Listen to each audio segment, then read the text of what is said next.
Hi guys, today I am here with Susan Smith. She is the owner of Stitched by Susan. She's a long arm quilter who has an amazing digital and creative business. So I'm so excited to dig in with her today. Welcome, Susan. We're so glad to have you. Thank you so much for inviting me, Carina. So I thought we'd get started with you talking about your quilting journey. Like, did you start quilting as a kid? Like, what got you to the place where now you are actually teaching people long arm quilting?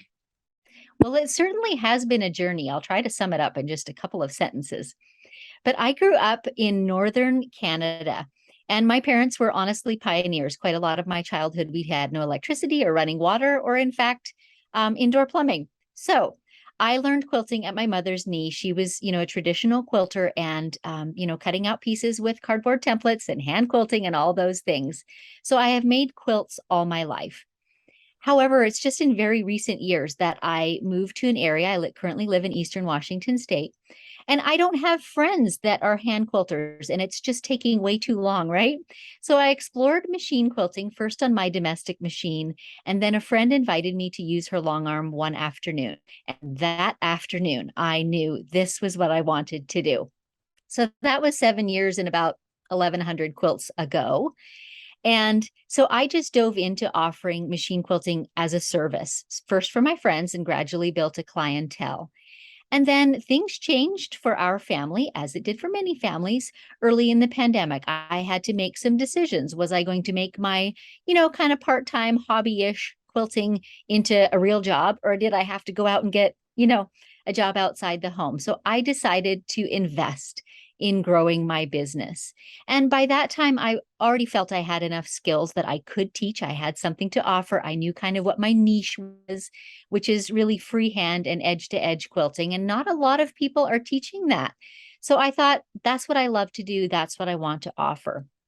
So from there, I began building my intensive freehand quilting masterclass, which is a 6-week course. And it is the rest is history, as they say. That is just growing and growing. And everything I do now kind of supports that process of teaching the art that I love. Okay, will you dig in a little bit to the niche that you are in because you like edge to edge quilt. Tell me a little bit more about that. Why that? Why instead of like machine quilting or teaching people how to just set it up and let the computer run it or whatever? Why did you choose your specific niche? I don't know if I chose it or it chose me, but it is what I am happiest doing. And I learned that by experimenting with different quilting styles. I do, in fact, have a computerized quilting machine, my long arm machine, and it's an expensive paperweight. Quite honestly, I don't use the digital process. That is not what I enjoy doing. It does not fuel my creativity, and it feels like work and a struggle and a have to. So just by doing, I learned what I love most. But thing specifically that I love about freehand and edge to edge quilting. So that just means quilting the same design from one edge to the other of the quilt. You're not stopping for borders or blocks or thread changes of colors and things like that. There is, for one, it's so creative because it's unique like handwriting. So though I teach other people my designs, always a little bit different because nobody's following a pattern. It's not drawn out. You don't have a laser light to follow. So it's as unique as handwriting. I love that about it. I also love, frankly, the efficiency of it. It's very speedy to just load a quilt and start quilting. And I don't have to deal with pattern repeats or lining up or, you know, masking out areas that I don't want to quilt or programming or anything like that. I just quilt. It is fast. I would set up my quilting against any digital quilter and I could outpace them. I know I can. So I love that. I'm an efficient person and I love looking for efficiencies in my work. So that pleases me.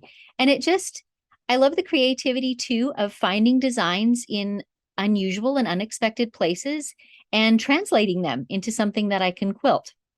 So I've picked designs off of the upholstery in our favorite diner, off of hotel carpets, off of wainscoting woodwork, all kinds of places that just appeal to me. And I have learned how to translate the things that I see and that I like into something that I can quilt freehand. And are you showing people because you just mentioned you have a digital course, which is so amazing. I love that. are you showing people how to come up with those kind of illustrations or doodles that you're doing basically with sewing Absolutely. thread, right? Absolutely. So a huge part of the course is there's over 30 designs, so it gives you a repertoire of quilting designs. But there is also a big focus on how I practice, how I elevate skill quickly, and also on this idea of you too can translate the things that you need into a quilting design. And here's how I do it. Here's what I look for. Here's how they evolve. Oh, amazing. Kate, tell us a little bit more about your digital course. Who's it specifically geared to? I think it's geared probably toward the more novice quilter, or at least the novice to the idea of quilting entirely freehand. So I do have some students who have done digital work in the past, or even pantograph work, and maybe done hundreds and hundreds of quilts, but they don't feel the freedom or the confidence to embark on quilting freehand. So it's for that person. It is not beginner level in the sense that it does not cover things like loading your quilt and dealing with off-grain fabrics and those sorts of things at this point. That may change in the future, but at this point, that is not included. So you need those really basic skills first. Got it. Kate, so long arm machine quilting free, like that is your thing more than anything else. That like, do you ever do it on just a regular sewing machine, or you on your long arm quilter for this kind of thing?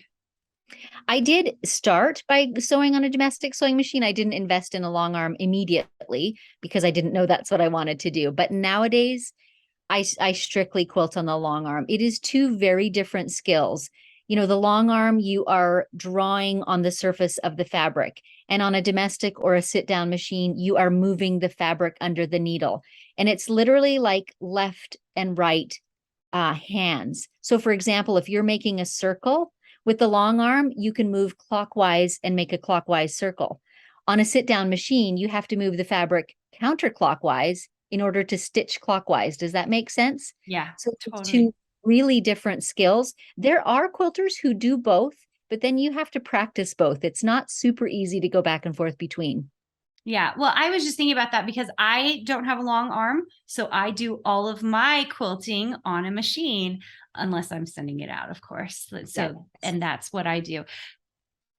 Go ahead. Sorry, I was going to cut you off. I was just going to say, for the designs that I do teach, I have a number of students who use a domestic or a sit-down machine because the design translates, but the actual hand movements are different. Talk about that a little bit. And they've been able easily to translate. I've had good success with. That's amazing. So good. Okay. So you have something that just recently launched. I would love for you to talk about it. Yes, that is a monthly membership. So I called my course earlier an intensive dive into freehand quilting, and it really is. There's a lot of designs delivered in short order and a broad variety of them. So some people love that kind of intensive. Some people would rather a slower pace, or in fact, have taken my class but want more designs. And rather than just growing it larger and larger and larger, I've chosen to offer this monthly subscription-based membership. So each month there is new content. And sometimes it's new designs, sometimes it's guest teachers, sometimes it's live Q&As. There's all different things. And gradually the resource library in that membership is growing and growing. And it just gives folks, one more avenue to connect with me. That is one of my favorite things about teaching, is the personal connection. So I was looking for a place that I could have this interaction with more quilters who maybe don't want to take my entire masterclass or have already done it, but still want the connection. So it's just a way to keep in touch, and there's new content every month. Okay. If you are listening and you want to find out more about what Susan Smith is doing, Susan, will you tell us where they need to go? Well, the very easiest way is to go to my website, stitchedbysusan.com. And I always have a little freebie on offer. So that will pop up and you can enter your email address to receive that. And it will also put you on my newsletter. So you'll receive information about new projects coming out, about every second week, I live stream quilting on YouTube. So it usually will tell you what the upcoming project is, or perhaps have a picture of it, or the topics I'm going to be covering, those sorts of things. That all comes in my newsletter. What I just love about what you've done is you took like what was your hobby or maybe just making a little bit of side money into a real creative business. I mean, that it sounds like you were push come to shove, you had to do that, but then you've done it very, very successfully because it sounds like your course opens up a couple times a year. Now you've launched this membership and you're really gathering this group of people who want to long arm quilt the way you long arm quilt, which is so exciting. Yes, it is for me too. And you're right, push did come to shove, and I chose to shove my baby out into the world, my project. But it was very rewarding to see that. Well, first off, I'm very fortunate that I do know what my niche is, and it's a little bit different than what others are offering. So that's what I focused on. But it was very rewarding to find that in my first year of doing that, of that intentional focus on building my business, that surpassed my quilting as a service. And I think that's the goal of digital creators because we all have this ceiling where we only have so many hours, to exchange for dollars. And that ceiling is fairly low for one person. So the whole digital online arena is a great place to be able to expand your reach and leverage some of your hours. Yeah, so amazing. So great to have you on. If people want to listen to your podcast, do you want to give us your podcast name? Absolutely. It's called Measure Twice, Cut Once. Yeah. Oh my gosh. I remember the first quilting class I took. That was probably the first thing I heard her say. And I was like, oh, I'm a quick cutter. That's going to be hard for me. But it's so true, right? Measure Very twice. true. Yeah. Cut once. Thank you so much, Susan, for being on. You guys, we're going to give you all the links in the description for you to go check out what Susan is up to. If you're interested, especially in her course, I would say keep an eye out for it because she only opens it up a couple of times a year. And I hope you guys all have a good time with her. Okay, see you guys. Hey, did you know that you can visit me at makeanddesign.com to learn more about this podcast and join my VIP group for weekly freebies? I can't wait to see you there.